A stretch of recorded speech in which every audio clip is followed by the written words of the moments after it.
धन वाहे गुरु साहिब जी। अष्टपदी जिन प्रसाद शक्ति अमृत खाहे, तिस ठाकुर को रख मन माहे। जिन प्रसाद सुगंधत तन लाभे, तिसको सिमरत परम गत पावहि। जिन प्रसाद बसी सुख मंदर, तिसे ध्याए सदा मन अंदर। जिन प्रसाद ग्रह संग सुख बसना,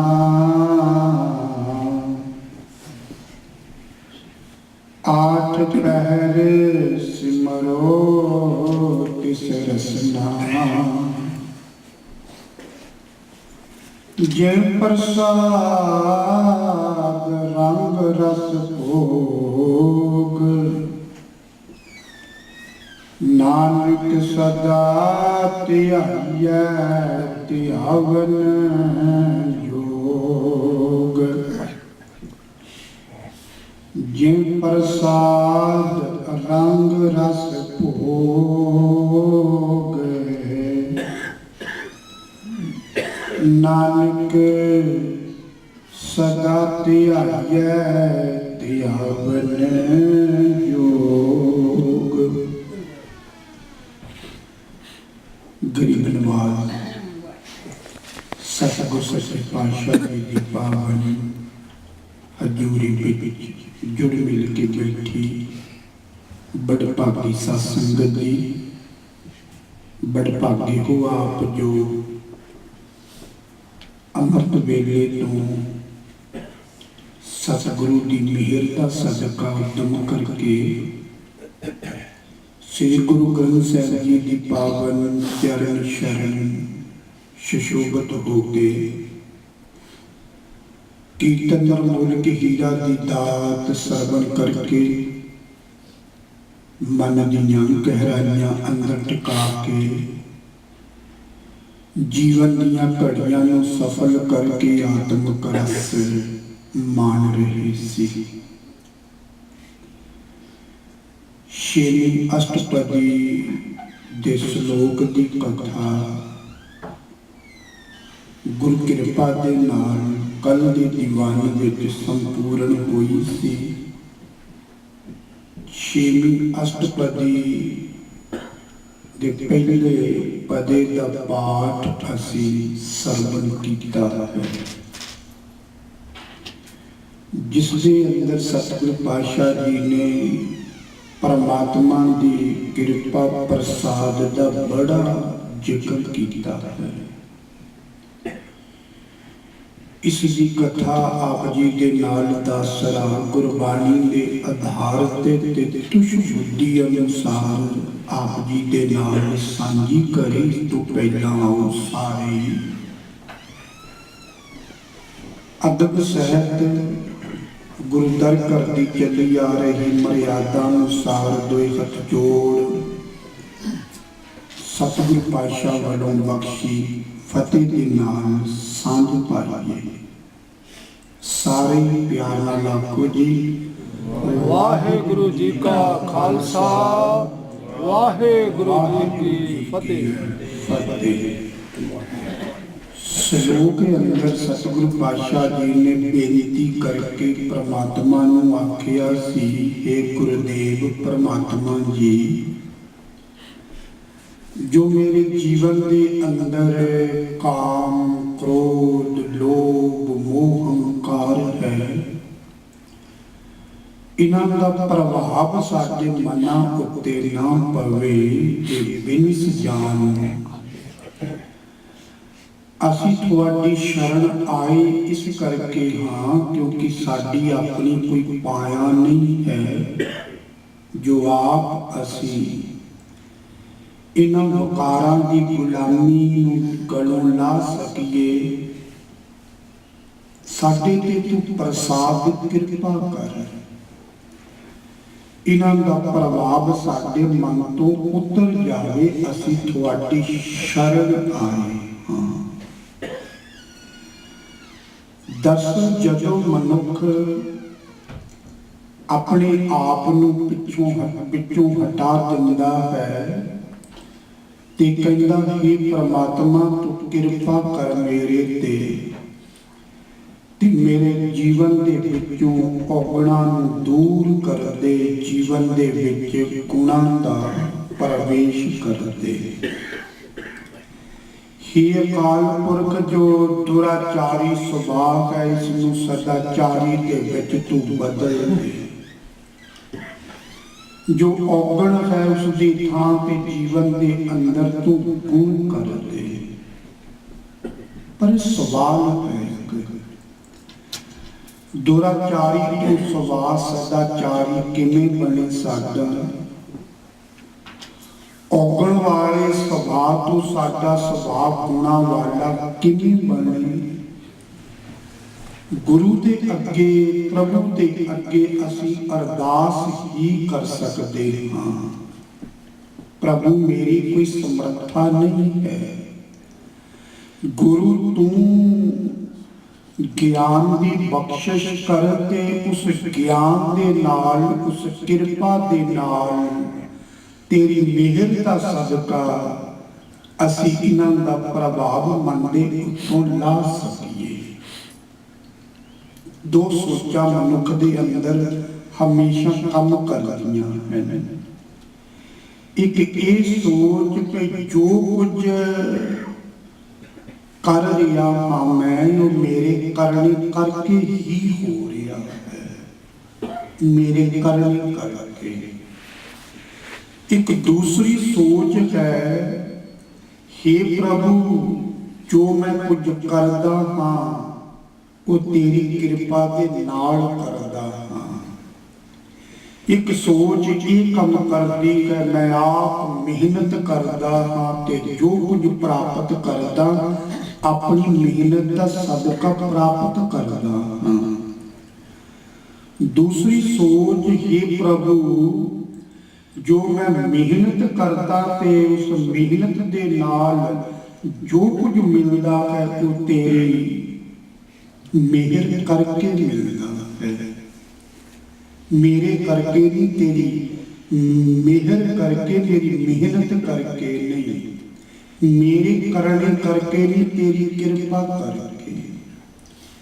ਇੱਕ ਇਹ ਸੋਚ ਮਨੁੱਖ ਦੇ ਅੰਦਰ ਚੱਲਦੀ ਹੈ ਮੇਰੇ ਪ੍ਰਯਾਸ ਦੇ ਨਾਲ ਜੋ ਕੁਝ ਹੋ ਰਿਹਾ ਉਹ ਕੁਝ ਹੋ ਰਿਹਾ ਹੈ ਮੇਰੇ ਪ੍ਰਯਾਸ ਕਰਕੇ।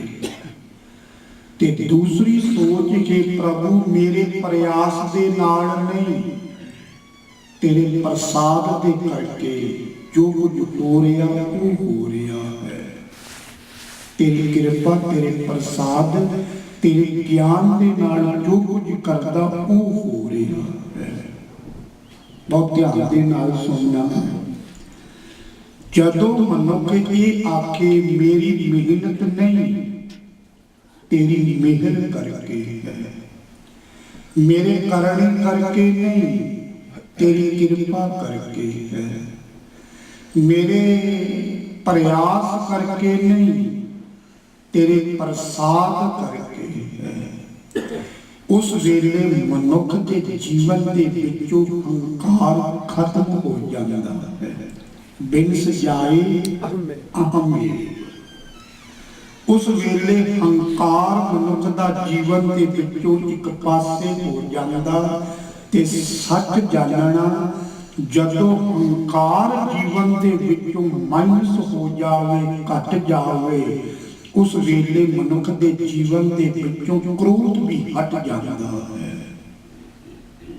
ਹੰਕਾਰ ਕਰਕੇ ਹੀ ਕ੍ਰੋਧ ਹੈ।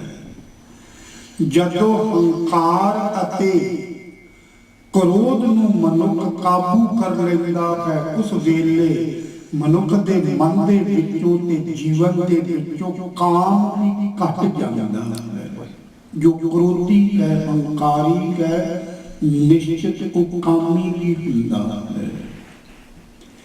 जदों जीवन दे विचों इह तिन्नां दा अभाव हो जावे, उस वेले जीवन दे विचों लोभ भी खत्म हो जांदा। जदों ये मनुख आखे मेरे करनी करके नहीं, तेरी कृपा करके, मेरी मेहनत करके नहीं, तेरी मेहर करके, मेरे प्रयास करके नहीं, तेरे प्रसाद करके हुंदा है। जदों ये मनुख सोचे मनुख की कृपा करके ही, गुरु की कृपा करके ही मनुख धर्म के रस्ते ते चलता है। मैं पढ़ रही सी न्यूटन जिसने संसार में द ग्रेविटी ऑफ अर्थ इस सिद्धांत दिता है, धरती की खिंच करके चीज़ां थल्ले आउंदियां हैं। न्यूटन बाग दे विच सुता पिया सी, सेवा दे दरखत थल्ले एक सेब टुटिया ते थल्ले डिग गया। न्यूटन ने उस वेले सोचना शुरू कर दिता, ये सेब ऊपर क्यों नहीं चला गया, थल्ले क्यों आया है। उस वेले उसने इस संसार में प्रिंसिपल दिता सी, सिद्धांत दिता सी, द ग्रेविटी ऑफ अर्थ। धरती की खिंच करके ही चीज़ां थल्ले आउंदियां ते न्यूटन का विज्ञानकां दे विच बड़ा नाम है। एक दूसरा होया इंग्लैंड दे विच रैक्सन। न्यूटन को मिलिया ते न्यूटन ने आख्या, न्यूटन तू संसार नूं ये सिद्धांत दिता, प्रिंसिपल दिता द ग्रेविटी ऑफ अर्थ। सेब नूं तू देखिया वो धरती ते डिगिया, तो लोकां नूं ये दसिया धरती दी खिंच करके ही सेब थल्ले डिगिया। न्यूटन तू कदी ख्याल कीता? रैक्सन कहंदा ये सेब ऊपर गया किवें? धरती दी खिंच करके ते थल्ले आ गया, ग्रेविटी करके। पर तू न्यूटन कदी ये सोचा सेब गया किवें उत्ते, गया किवें उत्ते? जे तू ये सोचदा ते एक विज्ञान दे नाल नाल तू एक धार्मी पुरुष भी हुंदा, एक रहस्यमई तेरे जीवन के अंदर अकाल पुरख दी होर कृपा आ जाती। दरअसल ग्रेविटी करके चीज़ां थल्ले आउंदियां हैं ते ग्रेस करके चीज़ां ऊपर जांदियां। रैक्सन कहता है परमात्मा की कृपा जो सेब उस दरखत के नाल उत्ते लगा है, ग्रेविटी करके थल्ले ते ग्रेस करके ऊपर। इसी तरह ये धन दौलत, ये धीआं पुत्तरां, ये जायदाद पदार्थां दी खिंच करके साडी सुरत थल्ले डिगदी है, इन्हां दी खिंच करके। पर गुरु की कृपा दे नाल साडी सुरत ये वकारां तो उच्ची उठ जाती है। जेकर परमात्मा की कृपा होवे ते साडी सुरत ऊपर उठदी है। जेकर पदार्थां की खिंच दे विच असीं पै जांदे, साडी सुरत बस उसदे विच थल्ले डिग जांदी, साडा इखलाक कोई रहिंदा ही नहीं है। ग्रेविटी करके थल्ले, ग्रेस करके ऊपर, पदार्थां की खिंच करके आत्मिक जीवन गिरावट वाल, पर परमात्मा की कृपा करके आत्मिक जीवन साडा उच्चा उठता है, उच्चा। ये जीवन गुरु की कृपा दे नाल, गुरु दे हुक्म ज्ञान दे नाल साडी सुरत उच्ची उठ जावे ਕਿ ਜੀਵਨ ਦੇ ਵਿੱਚੋਂ ਹਰ ਸੋਗ ਦੁੱਖ ਸੁੱਖ ਚਿੰਤਾ ਫਿਕਰ ਸਭ ਖਤਮ ਹੋ ਜਾਂਦੇ। ਹਰ ਸੋਗ ਰਹਿੰਦਾ ਹੀ ਨਹੀਂ ਜੀਵਨ ਦੇ ਅੰਦਰ। ਸੋ ਸੁੱਚੀ ਉੱਠ ਗਏ। ਮੇਰੀ ਪੀੜੀ ਦੇ ਮਾਲਕ ਗੁਰੂ ਹਰਗੋਬਿੰਦ ਸਾਹਿਬ ਦੇ ਕੋਲ ਕੁਝ ਸਿੱਖ ਆਏ ਸੀ। ਉਹਨਾਂ ਦੇ ਵਿੱਚੋਂ ਇੱਕ ਨੇ ਸਵਾਲ ਕੀਤਾ, ਪਾਤਸ਼ਾਹ ਤੁਸੀਂ ਕਹਿੰਦੇ ਹੋ ਹਰ ਸੋਗ ਤੋਂ ਹਰ ਵੇਲੇ ਦੁੱਖ ਸੁੱਖ ਦੇ ਵਿੱਚ ਮਨੁੱਖ ਨੂੰ ਬਰਾਬਰ ਹੀ ਰਹਿਣਾ ਚਾਹੀਦਾ ਹੈ। ਮਨ ਦੇ ਅੰਦਰ ਹਰ ਸੋਗ ਦੁੱਖ ਸੁੱਖ ਦਾ ਕੋਈ ਅਸਰ ਨਹੀਂ ਪੈਣਾ ਚਾਹੀਦਾ। ਕਹਿਣਾ ਤੇ ਸੌਖਾ ਪਾਤਸ਼ਾਹ, ਪਰ ਹੋਵੇ ਕਿਵੇਂ? ਹਰ ਸੋਗ ਤੋਂ ਕਿਵੇਂ ਉੱਤੇ ਉੱਠਿਆ ਜਾਵੇ? ਸਤਿਗੁਰੂ ਗੁਰੂ ਹਰਗੋਬਿੰਦ ਸਾਹਿਬ ਜੀ ਨੇ ਉਸ ਵੇਲੇ ਜਿਸ ਸਿੱਖ ਨੇ ਇਹ ਸਵਾਲ ਕੀਤਾ ਸੀ ਕਿ ਤੁਸੀਂ ਕਹਿੰਦੇ ਹੋ ਹਰ ਸੋਗ ਨਹੀਂ ਹੋਣਾ ਚਾਹੀਦਾ, ਇਸ ਤੋਂ ਨਿਰਲੇਪ ਰਹਿਣਾ ਚਾਹੀਦਾ, ਪਾਤਸ਼ਾਹ ਕਿਵੇਂ ਲਿਆ ਜਾ ਸਕਦਾ ਹੈ? ਤੁਸੀਂ ਦੱਸ ਦਿਓ। ਉਸੇ ਸਿੱਖ ਨੂੰ ਗੁਰੂ ਹਰਗੋਬਿੰਦ ਸਾਹਿਬ ਜੀ ਨੇ ਆਖਿਆ, ਸਿੱਖਾ ਤੂੰ ਇਸ ਧਰਤੀ ਦੇ ਉੱਤੇ ਇੱਕ ਲਕੀਰ ਖਿੱਚ ਦੇ, ਇੱਕ ਲਾਈਨ ਪਾ ਦੇ। ਸਿੱਖ ਨੇ ਉਸੇ ਵੇਲੇ ਧਰਤੀ ਦੇ ਉੱਪਰ ਇੱਕ ਲੰਬੀ ਲਕੀਰ ਖਿੱਚ ਦਿੱਤੀ। ਦੂਸਰੇ ਪਲ ਸਤਿਗੁਰੂ ਪਾਤਸ਼ਾਹ ਜੀ ਨੇ ਆਖਿਆ, ਇਹ ਲਕੀਰ ਮਟੇ ਦੇ। ਉਸ ਸਿੱਖ ਨੇ ਉਹ ਹੱਥ ਦੇ ਨਾਲ ਜੋ ਲਕੀਰ ਖਿੱਚੀ ਸੀ ਉਹ ਮਟੇ ਦਿੱਤੀ। ਸਤਿਗੁਰੂ ਹਰਗੋਬਿੰਦ ਸਾਹਿਬ ਨੇ ਆਖਿਆ, ਸਿੱਖਾ ਜਦੋਂ ਤੂੰ ਲਕੀਰ ਇਹ ਖਿੱਚੀ ਤੇਰੇ ਮਨ ਦੇ ਅੰਦਰ ਹਰਖ ਹੋਇਆ, ਖੁਸ਼ੀ ਹੋਈ, ਉਸ ਵੇਲੇ ਤੂੰ ਲਕੀਰ ਖਿੱਚੀ। ਕਹਿਣ ਲੱਗਾ, ਭਾਸ਼ਾ ਲਕੀਰ ਖਿੱਚੀ ਇਸ ਦੇ ਵਿੱਚ ਖੁਸ਼ੀ ਦੀ ਪ੍ਰਸੰਨਤਾ ਦੀ ਕਿਹੜੀ ਗੱਲ? ਲਕੀਰ ਖਿੱਚ ਦਿੱਤੀ। ਸਤਿਗੁਰੂ ਨੇ ਆਖਿਆ ਕਿ ਜਦੋਂ ਮਟਾ ਦਿੱਤੀ ਉਸ ਵੇਲੇ ਕੋਈ ਸੋਗ ਹੋਇਆ, ਕੋਈ ਦੁੱਖ ਹੋਇਆ ਉਸ ਵੇਲੇ? ਕਹਿਣ ਲੱਗਾ, ਪਾਤਸ਼ਾਹ ਕੈਸੀਆਂ ਗੱਲਾਂ ਕਰਦੇ ਤੁਸੀਂ? ਲਕੀਰ ਨੂੰ ਮੈਂ ਖਿੱਚਿਆ ਤੇ ਮਟੇਰ ਦਿੱਤਾ, ਮਟੇਰ ਦੇ ਵਿੱਚ ਦੁੱਖ ਕਿਉਂ, ਸੋਗ ਕਿਉਂ? ਸਤਿਗੁਰੂ ਪਾਤਸ਼ਾਹ ਜੀ ਨੇ ਆਖਿਆ, ਐਸਾ ਕਿਉਂ? ਕਹਿਣ ਲੱਗਾ, ਪਾਤਸ਼ਾਹ ਤੁਸੀਂ ਹੁਕਮ ਕੀਤਾ, ਲਕੀਰ ਖਿੱਚ ਦਿੱਤੀ, ਤੁਸੀਂ ਹੁਕਮ ਕੀਤਾ, ਲਕੀਰ ਮਟੇ ਦਿੱਤੀ।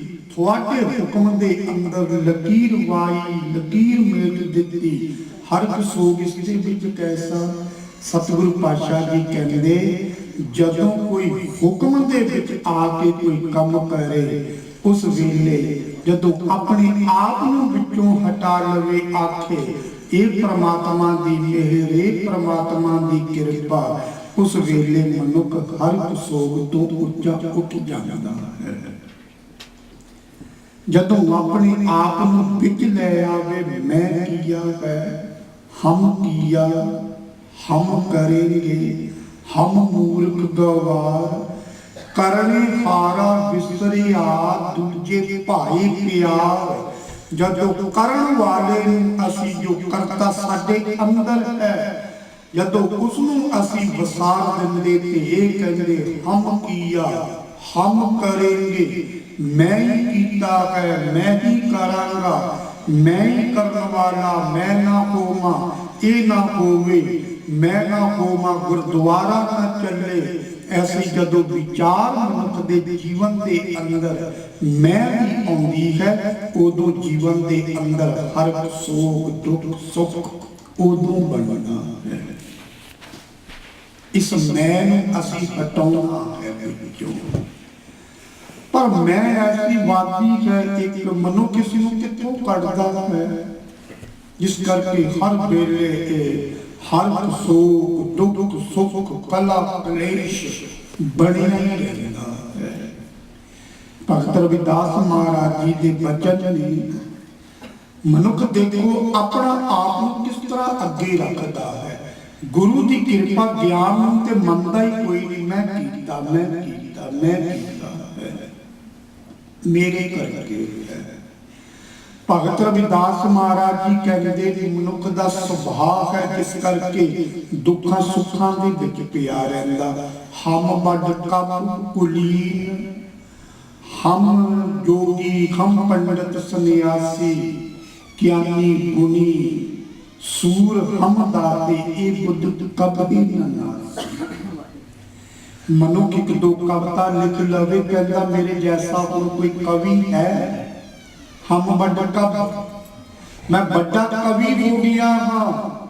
ਜੇ ਦੋ ਚਾਰ ਕਵਿਤਾ ਲਿਖ ਲਵੇ ਫਿਰ ਉਦੋਂ ਤੱਕ ਤੇ ਚੈਨ ਹੀ ਨਹੀਂ ਪੈਂਦੀ ਜਦੋਂ ਤੱਕ ਆਪਣੀਆਂ ਉਹ ਕਵਿਤਾਵਾਂ ਕਿਸੇ ਨੂੰ ਜ਼ਬਰਦਸਤੀ ਸੁਣਾ ਨਾ ਦੇਵੇ। ਕਵੀਆਂ ਦੀ ਹਾਲਤ ਮੈਂ ਜਾਣਦਾ ਹਾਂ ਬੜੀ। ਜਿੰਨੇ ਵੀ ਮੈਂ ਕਰੀਬਨ 20-25 ਕਵੀਆਂ ਨੂੰ ਮਿਲਿਆ ਹਾਂ, ਉਹ ਜ਼ਰੂਰ ਆਪਣੀ ਕਵਿਤਾ ਸੁਣਾ ਕੇ ਸਾ ਲੈਂਦੇ, ਭਾਵੇਂ ਤੁਸੀਂ ਉਸ ਨੂੰ ਰੋਕ ਦੇਵੋ, ਪਰ ਕਿੱਥੇ ਰੁਕਦੇ ਹੋ। ਬੜਾ ਮਾਣ ਹੁੰਦਾ, ਹੰਕਾਰ ਹੁੰਦਾ।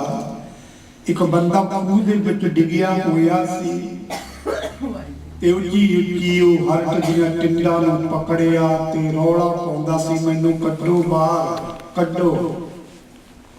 ਤੇ ਕੋਲ ਦੀ ਇੱਕ ਕਵੀ ਲੰਘ ਰਿਹਾ ਸੀ, ਉਸਨੇ ਆਵਾਜ਼ ਸੁਣੀ ਤੇ ਜਲਦੀ ਟਿੰਡਾਂ ਨੂੰ ਪਕੜਿਆ, ਥੱਲੇ ਉਤਰਿਆ। ਜਿਹੜਾ ਡਿੱਗਿਆ ਸੀ ਉਸਦੇ ਸਾਹ ਦੇ ਵਿੱਚ ਸਾਹ ਆਇਆ, ਕਹਿੰਦਾ ਛੇਤੀ ਕੱਢ।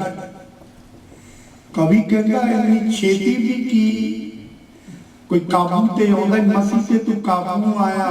ਪਹਿਲਾਂ ਸਾਰੀਆਂ ਕਵਿਤਾਵਾਂ ਜਿਹੜੀਆਂ ਉਹ ਸੁਣਾਵਾਂਗਾ, ਫਿਰ ਕੱਢਾਂਗਾ ਬਾਹਰ। ਕੋਈ ਸੁਣਦਾ ਹੀ ਕਿੱਥੇ ਹੈ। ਮਸੀਂ ਤੇ ਤੂੰ ਕਾਬੂ ਆਇਆ, ਹੁਣ ਸਾਰੀਆਂ ਸੁਣਾਵਾਂਗਾ ਕਵਿਤਾਵਾਂ, ਫਿਰ ਬਾਹਰ ਕੱਢਾਂਗਾ। ਕਿੰਨਾ ਹੰਕਾਰ ਮਨੁੱਖ ਨੂੰ ਇੱਕ ਕਵਿਤਾ ਲਿਖ ਲਵੇ, ਜਿਹੜੀ ਕਵਿਤਾ ਦੂਸਰੇ ਦਿਨ ਸਾਲ ਬਾਅਦ ਫਿੱਕੀ ਪੈ ਜਾਂਦੀ ਹੈ, ਉਸ ਦਾ ਕਿੰਨਾ ਹੰਕਾਰ। ਪਰ ਸਤਿਗੁਰੂ ਪਾਤਸ਼ਾਹ ਜੀ ਨੇ ਉਹ ਧੁਰਕੀ ਬਾਣੀ ਦਾ ਉਚਾਰਨ ਕੀਤਾ, ਜੋ ਰਹਿੰਦੀ ਦੁਨੀਆ ਤੱਕ ਸੱਚ ਹੈ, ਯੂਨੀਵਰਸਲ ਟਰੁੱਥ ਹੈ, ਵਰਲਡ ਵਾਈਡ ਹੈ। ਕਿ ਗੁਰੂ ਜੀ ਨੇ ਹੰਕਾਰ ਕੀਤਾ? ਨਹੀਂ। ਸਤਿਗੁਰੂ ਪਾਤਸ਼ਾਹ ਜੀ ਨੇ ਤੇ ਇਹ ਆਖਿਆ, ਸਾਡੀ ਤੇ ਕੋਈ ਪਾਇਆ ਨਹੀਂ, ਅਸੀਂ ਕੁਝ ਕਹਿ ਸਕੀਏ। ਜੈਸੀ ਮੈਂ ਆਵੈ ਖਸਮ ਕੀ ਬਾਣੀ, ਤੈਸੜਾ ਕਰੀ ਗਿਆਨ ਦੇ ਲਾਲੋ। ਸਾਨੂੰ ਤੇ ਉਹ ਪਰਮਾਤਮਾ ਜਿਸ ਤਰ੍ਹਾਂ ਹੁਕਮ ਕਰਦਾ ਹੈ, ਅਸੀਂ ਉਸ ਹੁਕਮ ਅਨੁਸਾਰ ਕਹਿੰਦੇ ਹਾਂ। ਸਾਡੀ ਵਿੱਚ ਕੀ ਪਾਇਆ ਹੈ? ਇਤਨੇ ਮਹਾਨ ਰਚਨਾ ਰਚ ਕੇ ਸਤਿਗੁਰੂ ਪਾਤਸ਼ਾਹ ਜੀ ਨੇ ਕੋਈ ਹੰਕਾਰ ਨਹੀਂ ਕੀਤਾ, ਸਗੋਂ ਅਖੀਰ ਦੇ ਵਿੱਚ ਆਖਿਆ, ਤੇਰਾ ਕੀਤਾ ਜਾਤੋ ਨਾਹੀ ਮੈਨੋ ਜੋਗ ਕੀਤੇ ਹੋਏ। ਮੈਂ ਨਿਰਗੁਣ ਯਾਰੇ ਕੋ ਗੁਣ ਨਾਹੀ, ਆਪੇ ਤਰਸ ਪਏ ਹੋਏ। ਤਰਸ ਪਿਆ ਮਿਹ ਰਾਮਤ ਹੋਈ, ਸਤਿਗੁਰ ਸੱਜਣ ਮਿਲਿਆ। ਨਾਨਕ ਨਾਮ ਮਿਲੇ ਤਾਂ ਜੀਵਾਂ, ਤਨ ਮਨ ਥੀਵੇ ਕਰਿਆ। ਹੇ ਪ੍ਰਭੂ, ਤੂੰ ਸਾਡੇ ਤੇ ਤਰਸ ਕੀਤਾ ਹੈ, ਨਹੀਂ ਤੇ ਅਸੀਂ ਇਸ ਦੇ ਯੋਗ ਨਹੀਂ। ਤਰਸ ਕੀਤਾ ਹੈ ਤਾਂ ਇਹ ਸਭ ਕੁਝ ਤੂੰ ਆਪ ਮਿਹਰ ਕਰਕੇ, ਕਿਰਪਾ ਕਰਕੇ, ਪ੍ਰਸਾਦ ਕਰਕੇ ਸਾਡੇ ਤੋਂ ਕਰਾਇਆ ਹੈ। ਪਰ ਜਦੋਂ ਹਮ ਕੀਆ ਹਮ ਕरेंगे, ਇਹ ਬੁੱਧ ਹੋ ਜਾਵੇ ਨਾ, ਫਿਰ ਜੀਵਨ ਦੇ ਅੰਦਰ ਹਰ ਸੋਗ ਦੁੱਖ ਸੁੱਖ ਇਹ ਜੀਵਨ ਦੇ ਅੰਦਰ ਉੱਭਰਦਾ ਹੀ ਰਹਿੰਦਾ। ਭਗਤ ਰਵਿਦਾਸ ਜੀ ਕਹਿੰਦੇ, ਮਨੁੱਖ ਹਰ ਥਾਂ ਤੇ ਹੰਕਾਰ ਕਰਦਾ। ਹਮ ਵੱਡ ਕਬ ਕੁਲੀਨ, ਹਮ ਪੰਡਤ, ਹਮ ਜੋਗੀ ਸੰਨਿਆਸੀ। ਅਸੀਂ ਉੱਚੀ ਕੁਲ ਦੇ ਇਸ ਦਾ ਬੜਾ ਹੰਕਾਰ ਮਨੁੱਖ ਕਰ ਲੈਂਦਾ ਹੈ ਤੇ ਪਿੱਛੇ ਆਪਣੀਆਂ ਗੱਡੀਆਂ ਤੇ ਲਿਖਾ ਲੈਂਦਾ। ਮੈਂ ਬੜੇ ਅਜੀਬ ਸ਼ੇਅਰ ਪੜ੍ਹਦਾ ਹਾਂ। ਜੱਟਾਂ ਦੇ ਕਾਕੇ, ਨਾ ਕੋਈ ਫਿਕਰ ਨਾ ਕੋਈ ਠਾਕੇ। ਕੀ ਇਹ ਹੰਕਾਰ ਨਹੀਂ ਹੈ? ਨਿਊਜ਼ੀਲੈਂਡ ਮੈਂ ਕਥਾ ਕਰਦਾ ਸੀ ਤੇ ਗੁਰਦੁਆਰੇ ਤੋਂ ਬਾਹਰ ਬੈਠ ਖੜੀ ਸੀ, ਗੱਡੀ ਖੜੀ ਸੀ ਤੇ ਗੱਡੀ ਦੇ ਪਿੱਛੇ ਲਿਖਿਆ ਸੀ, ਜੱਟ ਦੀ ਪਸੰਦ। ਤੇ ਗੱਡੀ ਦੇ ਵਿੱਚ ਕੋਈ 15-20 ਸਾਲ ਦੀ ਨੌਜਵਾਨ ਲੜਕੀ ਬੈਠੀ ਸੀ ਤੇ ਜਦੋਂ ਉਹ ਗੱਡੀ ਵਾਲਾ ਆਇਆ, ਮੈਂ ਬੈਠਣ ਲੱਗਾ ਤੇ ਮੈਂ ਉਹਨੂੰ ਬੇਨਤੀ ਕਰਕੇ ਉਹ ਰੋਕਿਆ। ਮੈਂ ਕਿਹਾ ਇੱਕ ਗੱਲ ਤੇ ਸੁਣ ਮੇਰੀ, ਗੱਡੀ ਦੇ ਤੋਂ ਪਿੱਛੇ ਲਿਖਿਆ ਹੈ ਜੱਟ ਦੀ ਪਸੰਦ। ਮੈਂ ਕਿਹਾ ਮੈਨੂੰ ਸਮਝ ਨਹੀਂ ਆਈ, ਜੋ ਅੰਦਰ ਗੱਡੀ ਤੇ ਬੈਠੀ ਉਹ ਪਸੰਦ ਹੈ ਜੱਟ ਦੀ ਜਾਂ ਕੀ? ਮੈਂ ਕਿਹਾ ਕੁਛ ਤੇ ਸ਼ਰਮ ਦਾ ਪੱਲਾ ਪਕੜ ਲੋ, ਲਿਖਾਉਣ ਲੱਗੇ ਕੋਈ ਕੀ ਸਮਝੇ ਕੀ ਪਸੰਦ ਹੈ ਜੱਟ ਦੀ? ਕੀ ਪਤਾ ਤੇਰੀ ਉਹ ਧੀ ਬੈਠੀ ਹੈ ਜਾਂ ਭੈਣ ਬੈਠੀ ਹੈ, ਕਿਸ ਨੂੰ ਤੂੰ ਲਿਖ ਰਿਹਾ ਹੈ? ਹੰਕਾਰ ਇਤਨਾ ਅਸੀਂ ਉੱਚੀ ਕੁੱਲ ਦੇ ਹਾਂ। ਹੁਣ ਤੇ ਉੱਚੀ ਕੁੱਲ ਵਾਲਿਆਂ ਨੇ ਹੰਕਾਰ ਕੀਤਾ ਹੀ ਸੀ।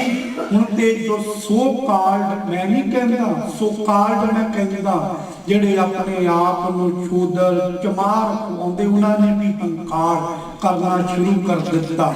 ਆਪਣੇ ਮੋਟਰਸਾਈਕਲ ਦੇ ਪਿੱਛੇ ਜਾਂ ਵਹੀਕਲ ਦੇ ਪਿੱਛੇ ਲਿਖਣਾ ਸ਼ੁਰੂ ਕਰ ਦਿੱਤਾ, ਬੀਬੇ ਪੁੱਤ ਚਮਾਰਾਂ ਦੇ। ਦੂਸਰੇ ਕੌਣ ਹੋਏ? ਜੇ ਤੁਸੀਂ ਬੀਬੇ ਹੋ ਗਏ ਹੋ, ਭਗਤ ਰਵਿਦਾਸ ਜੀ ਦਾ ਗੁਰਪੁਰਬ ਆਉਂਦਾ ਹੈ, ਸ਼ਰਾਬਾਂ ਪੀ ਕੇ ਭੰਗੜੇ ਪਾਉਂਦੇ ਮੈਂ ਆਪ ਦੇਖੇ ਤੇ ਆਪ ਪਕੜੇ ਵੀ ਮੈਂ ਇਹਨਾਂ ਨੇ। ਤੇ ਫਿਰ ਇਹ ਲਿਖਿਆ ਬੀਬੇ ਪੁੱਤ ਚਮਾਰਾਂ ਨੇ। ਇਹ ਹੰਕਾਰ ਕਰਕੇ ਹੀ ਤੇ ਜੀਵਨ ਦੇ ਅੰਦਰ ਇਹ ਦੁੱਖ ਸੁੱਖ ਹਰਖ ਸੋਗ ਬਣਦਾ ਹੈ। ਹਮ ਵੱਡ ਕਬ ਕੁਲੀਨ, हम पंडित ਅਸੀਂ बड़े विद्वान का, हम पंडित हम जोगी जुड़े बड़े होए हाँ ਅਸੀਂ ਰੱਬ ਦੇ ਨਾਲ। ਸਾਡੇ ਨਾਲ ਵੀ ਕੋਈ ਮੁਕਾਬਲਾ ਕਰ ਸਕਦਾ ਹੈ ਜੁੜਨ ਦਾ? हम जोगी सन्यासी ਤੇ ਅਸੀਂ ਤੇ ਸੰਨਿਆਸ ਹੀ ਲੈ ਲਿਆ ਹੈ, ਤਿਆਗੀ ਬਰਾਤੀ ਹੋ ਗਏ ਹਾਂ, ਛੱਡ ਹੀ ਦਿੱਤਾ ਪਰਿਵਾਰ ਅਸੀਂ। ਗਿਆਨੀ ਗੁਣੀ ਸੂਰ ਹਮ ਦਾਤੇ, ਅਸੀਂ ਬੜੇ ਗੁਣੀ ਗਿਆਨੀ ਹਾਂ, ਬੜੇ ਸੂਰਮੇ ਹਾਂ, ਖਾੜਕੂ ਅਸੀਂ ਬੜੇ ਹਾਂ। ਗਿਆਨੀ ਗੁਣੀ ਸੂਰ ਹਮ ਦਾਤੇ, ਸਾਡੇ ਵਰਗਾ ਵੀ ਕੋਈ ਦਾਤਾ ਹੈ? ਇਹ ਬੁੱਧ ਕਭੀ ਨਾ ਨਾਸੀ। ਇਹ ਕਦੀ ਵੀ ਮਨੁੱਖ ਦੇ ਅੰਦਰੋਂ ਹੰਕਾਰ ਜੰਮਦਾ ਹੀ ਨਹੀਂ, ਜਿਸ ਕਰਕੇ ਹਰ ਇੱਕ ਸੁੱਖ ਦੁੱਖ ਸੁੱਖ ਬਣਿਆ ਹੀ ਰਹਿੰਦਾ, ਮੈਂ ਕੀਤਾ ਹੈ ਮੈਂ ਕੀਤਾ। ਸ਼ੇਖ ਫਰੀਦ ਜੀ ਨੇ ਲੜੀਵਾਰ ਸ਼ਲੋਕਾਂ ਦੇ ਅੰਦਰ 2 ਸ਼ਲੋਕ ਇਸ ਗੱਲ ਨੂੰ ਸਪਸ਼ਟ ਕਰਨ ਵਾਸਤੇ ਉਚਾਰਨ ਕੀਤੇ ਨੇ। ਉਹਨਾਂ ਸ਼ਲੋਕਾਂ ਦੇ ਨੰਬਰ 112 ਤੇ 113। ਪਹਿਲੇ ਸ਼ਲੋਕ ਦੇ ਅੰਦਰ ਕਬੀਰ ਸਾਹਿਬ ਬਾਬਾ ਫਰੀਦ ਜੀ ਆਖਦੇ ਨੇ, ਪਹਿਲੇ ਪਹਿਰੇ ਫੁੱਲੜਾ ਫਲ ਵੀ ਪਛਾਰਾਤ, ਜੋ ਜਗਨ ਲਹਨ ਸੇ ਸਾਈ ਕੰਨੋ ਦਾਤ। ਅਰਥ ਦੇ ਬੜੀ ਕੀਮਤੀ ਹੈ। ਪਹਿਲੇ ਪਹਿਰੇ ਫੁੱਲੜਾ, ਜਿਹੜਾ ਮਨੁੱਖ ਰਾਤ ਨੂੰ ਪਹਿਲੇ ਪਹਿਰ, ਰਾਤ ਦੀ ਪਹਿਲੇ ਪਹਿਰ ਸੌਣ ਲੱਗਾ ਸੋਹਲਾ ਸਾਹਿਬ ਦਾ ਪਾਠ ਪੜ੍ਹਦਾ ਹੈ, ਗੁਰਬਾਣੀ ਦੇ ਕੋਈ ਸ਼ਬਦ ਨੂੰ ਵਿਚਾਰ ਲੈਂਦਾ ਹੈ, ਅਕਾਲ ਪੁਰਖ ਅੱਗੇ ਅਰਦਾਸ ਕਰਦਾ ਹੈ। ਇਹ ਜਿਹੜੇ ਪਹਿਲੇ ਪਹਿਰ ਮਨੁੱਖ ਇਹ ਯਤਨ ਕਰੇ, ਉਸ ਨੂੰ ਇੱਕ ਸੁੰਦਰ ਫੁੱਲ ਲੱਗਦਾ ਹੈ ਕਿਰਪਾ ਦਾ। ਪਹਿਲੇ ਪਹਿਰੇ ਫੁੱਲੜਾ ਫਲ ਵੀ ਪਛਾ ਰਾਤ, ਤੇ ਜੋ ਮਨੁੱਖ ਸੌਣ ਲੱਗੇ ਸੋਹਿਲਾ ਸਾਹਿਬ ਪੜ੍ਹੇ ਜਾਂ ਕੋਈ ਵੀ ਗੁਰਬਾਣੀ ਦੇ ਸ਼ਬਦ ਦੀ ਵਿਚਾਰ ਕਰਦਾ ਕਰਦਾ ਸੌ ਜਾਵੇ, ਫਲ ਵੀ ਪਿਛਲ ਰਾਤ ਭਾਵ ਅੰਮ੍ਰਿਤ ਵੇਲੇ ਉਸ ਦੇ ਮਨ ਦੇ ਅੰਦਰ ਇੱਕ ਬੜਾ ਚਾਅ ਪੈਦਾ ਹੁੰਦਾ ਹੈ ਕਿ ਅੰਮ੍ਰਿਤ ਵੇਲੇ ਫਿਰ ਉਠਾਂਗਾ, ਨਿਤਨੇਮ ਕਰਕੇ ਰੱਬ ਦਾ ਫਿਰ ਰਸ ਮੈਂ ਲਵਾਂਗਾ ਜ਼ਰੂਰ। ਉਤਸ਼ਾਹ ਹੁੰਦਾ, ਮੰਨ ਲਓ ਉਤਸ਼ਾਹ ਕਰਕੇ ਜਿਹੜਾ ਉੱਠਿਆ, ਜੋ ਪਹਿਲਾਂ ਫੁੱਲ ਲੱਗਾ ਫਿਰ ਉਸ ਨੂੰ ਫਲ ਲੱਗ ਗਿਆ, ਅੰਮ੍ਰਿਤ ਵੇਲੇ ਜਾਗਣ ਦਾ। ਪਹਿਲੇ ਪੈਰੇ ਫੁੱਲੜਾ ਫਲ ਵੀ ਪਛਾ ਰਾਤ, ਜੋ ਜਗਨ ਲਹਨ ਸੇ ਸਾਈ ਕੰਨੋਂ ਦਾਤ। ਜਿਹੜਾ ਮਨੁੱਖ ਕਹਿੰਦਾ ਮੈਂ ਪਰਮਾਤਮਾ ਦੀ ਕਿਰਪਾ ਦੇ ਨਾਲ ਜਾਗਿਆ ਹਾਂ ਸੁਚੇਤ ਹੋਇਆ ਹਾਂ, ਸਾਈ ਕੰਨੋਂ ਦਾਤ। ਉਹਨੂੰ ਸਾਈ ਦੇ ਕੋਲੋਂ, ਪ੍ਰਮਾਤਮਾ ਦੇ ਕੋਲੋਂ ਇਹ ਆਨੰਦ ਦੀ ਦਾਤ ਮਿਲ ਜਾਂਦੀ ਹੈ। ਹਰ ਸੋਗ ਤੋਂ ਨਿਆਰੇ ਰਹਿਣ ਦੀ ਦਾਤ ਉਸ ਨੂੰ ਮਿਲ ਜਾਂਦੀ ਹੈ। ਹੁਣ ਇਸ ਤੋਂ ਅਗਲਾ ਸ਼ਲੋਕ ਜੋ ਸ਼ੇਖ ਫਰੀਦ ਜੀ ਨੇ ਉਚਾਰਨ ਕੀਤਾ ਹੈ, ਉਸ ਦੇ ਅੰਦਰ ਆਖਿਆ, ਦਾਤੀ ਸਾਹਿਬ ਸੰਧੀਆਂ ਕਿਆ ਤਿਸ ਚੱਲੇ ਨਾਲ, ਇੱਕ ਜਗਨ ਨਾਲ ਹਨ, ਇੱਕ ਸੁਤਿਆਂ ਦੇ ਉਠਾਨ। ਹੁਣ ਇਸ ਦੇ ਅਰਥ ਬੜੇ ਕੀਮਤੀ ਹੈ। ਜਿਹੜਾ ਮਨੁੱਖ ਤੇ ਇਹ ਆਖੇ ਕਿ ਪ੍ਰਮਾਤਮਾ ਦੀ ਕਿਰਪਾ ਨਾਲ ਸੌਣ ਲੱਗਿਆਂ ਬਾਣੀ ਪੜੀ ਤੇ ਫੁੱਲ ਲੱਗ ਗਿਆ, ਅੰਮ੍ਰਿਤ ਵੇਲੇ ਜਾਗਣ ਦੇ ਉਤਸ਼ਾਹ ਦਾ, ਤੇ ਅੰਮ੍ਰਿਤ ਵੇਲੇ ਜਾਗ ਕੇ ਫਿਰ ਬਾਣੀ ਦੇ ਨਾਲ ਜੁੜਿਆ, ਉਸ ਨੂੰ ਆਨੰਦ ਦਾ ਨਾਲ ਫਲ ਮਿਲ ਗਿਆ ਹੈ। ਉਹ ਆਖਦਾ ਹੈ, ਇਹ ਪ੍ਰਮਾਤਮਾ ਦੀ ਕਿਰਪਾ ਦੇ ਨਾਲ ਸਾਈਂ ਕੰਨੋਂ ਦਾਤ ਮਿਲੀ, ਨਹੀਂ ਤੇ ਮੇਰੀ ਕੀ ਪਾਇਆ ਸੀ ਮੈਂ ਲੈ ਲਵਾਂ। ਪਰ ਸੰਧੀ ਪਰ ਦਾਤਈ ਸੰਧੀ ਦਾਤੀ, ਕਬੀਰ ਬਾਬਾ ਫਰੀਦ ਜੀ ਦੂਸਰੇ ਸ਼ਲੋਕ ਵਿੱਚ ਆਖਦੇ ਨੇ। ਪਰ ਜੇਕਰ ਕੋਈ ਮਨੁੱਖ ਮਾਣ ਕਰੇ ਦਾਤੀ ਸਾਹਿਬ ਸੰਧੀਆਂ, ਕਿ ਜੋ ਦਾਤਾ ਮਿਲੀਆਂ ਹਨ ਉਹ ਮੇਰੇ ਕਰਕੇ, ਮੇਰੇ ਪ੍ਰਯਾਸ ਕਰਕੇ, ਮੇਰੀ ਮਿਹਨਤ ਕਰਕੇ ਮਿਲੀ ਹੈ। ਦਾਤੀ ਸਾਹਿਬ ਸੰਧੀਆਂ ਕਿਆ ਕਿਸ ਚੱਲੇ ਨਾਲ, ਕਿ ਉਹ ਦਾਤਾ ਇਸ ਦੇ ਨਾਲ ਨਿਭਣ ਗਈਆਂ। ਜੇ ਹੰਕਾਰ ਕਰ ਲਿਆ, ਦਾਤ ਮਿਲੀ ਜੋ ਹੰਕਾਰ ਕਰ ਲਿਆ, ਕਿਆ ਕਿਸ ਚੱਲੇ ਨਾਲ, ਉਹ ਨਾਲ ਚੱਲੇਗੀ ਦਾਤ ਨਹੀਂ, ਜੀਵਨ ਦੇ ਵਿੱਚੋਂ ਘਟ ਜਾਵੇਗੀ। ਭਾਵੇਂ ਜਦੋਂ ਮੀਂਹ ਪੈਂਦਾ ਹੈ, ਫਰੀਦਾ ਗਰਭ ਜਿੰਨਾ ਵਡਿਆਈਆਂ, ਧਨ ਜੋਬਨ ਆਗਾ ਖਾਲੀ ਚੱਲੇ ਧੜੀ ਸਿਓ ਟਿੱਬੇ ਜਿਉ ਮਿਆਂ। ਜੋ ਟਿੱਬਿਆਂ ਉੱਤੇ ਵੀ ਪਾਣੀ, ਮੀਂਹ ਦਾ ਪਾਣੀ ਪੈਂਦਾ ਹੈ, ਉਹ ਖਾਲੀ ਦੇ ਖਾਲੀ ਟਿੱਬੇ ਰਹਿ ਜਾਂਦੇ, ਪਾਣੀ ਥੱਲੇ ਹੀ ਆ ਜਾਂਦਾ, ਟਿਕਦਾ ਹੀ ਨਹੀਂ।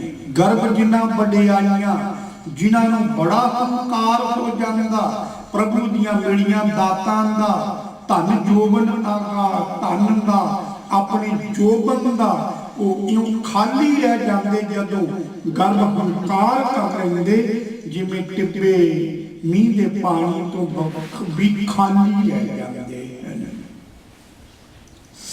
ਦਾਤੀ ਸਾਹਿਬ ਸੰਧੀਆਂ ਕਿਆ ਤਿਸ ਚੱਲੇ ਨਾਲ, ਜੇ ਹੰਕਾਰ ਕਰ ਲਿਆ, ਇਹ ਦਾਤਾ ਮੇਰੇ ਕਰਕੇ ਮਿਲੀਆਂ, ਮੇਰੇ ਯਤਨ ਕਰਕੇ, ਮੇਰੀ ਮਿਹਨਤ ਕਰਕੇ ਮਿਲੀਆਂ, ਕਿਆ ਤਿਸ ਚੱਲੇ ਨਾਲ ਚੱਲਣਗੀਆਂ ਨਹੀਂ।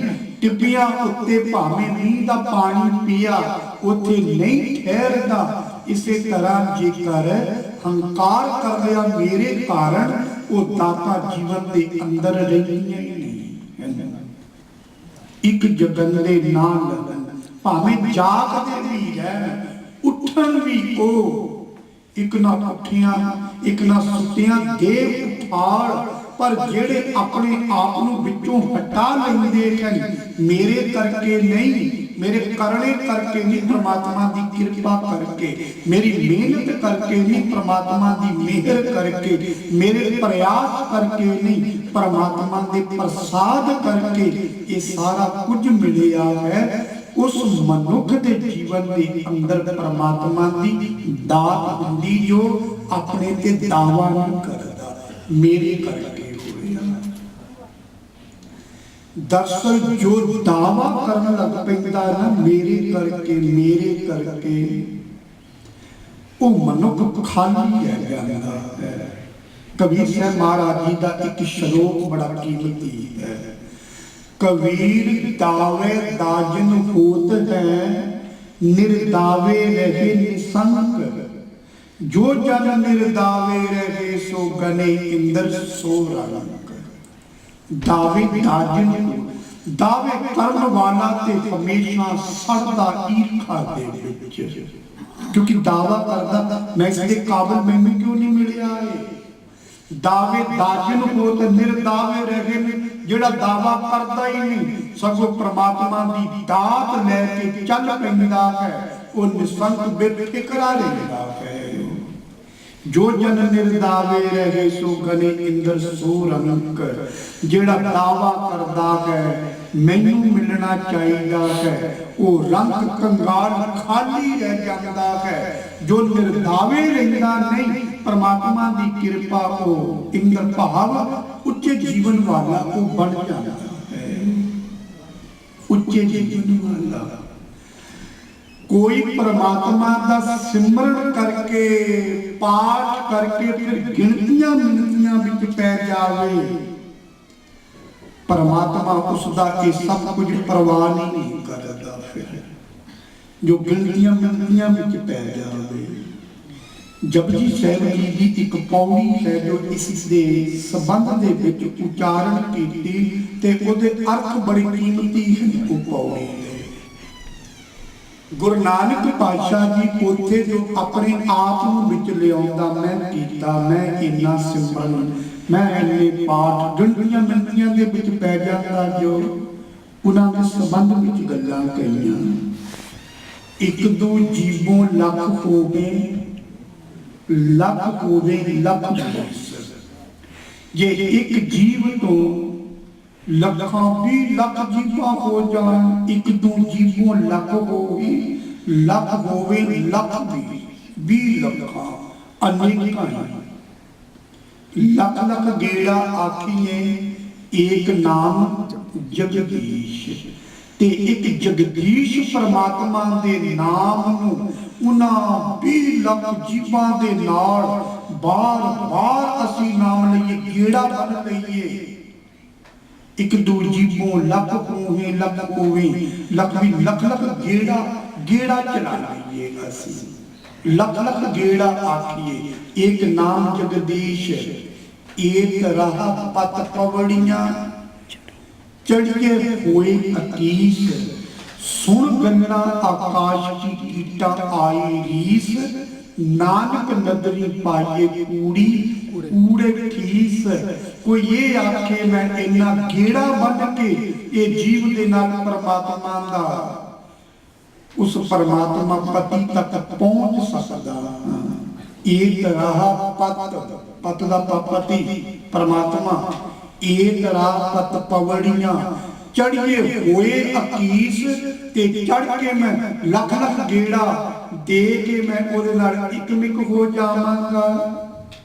ये कोई ये आके दावा करन लग पवे, एक राह पत पवड़ियां चढ़िए हुए अकीस। कहंदे हालत ते ये हुंदी है सुन गल्लां आकाश की कीटा आई रीस।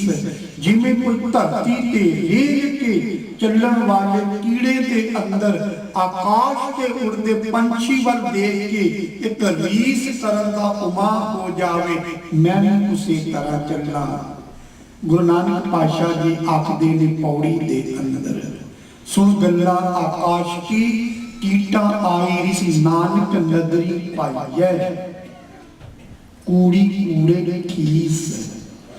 कूड़े मनुख दियां ये गल्लां जो गिनती मिनती दियां मैं कर रिया है, मैं कर रिया हां, वो कहंदे ठीस दा भाव केवल ते केवल गप्पा मिलदा किवें नानक नदरी पाई।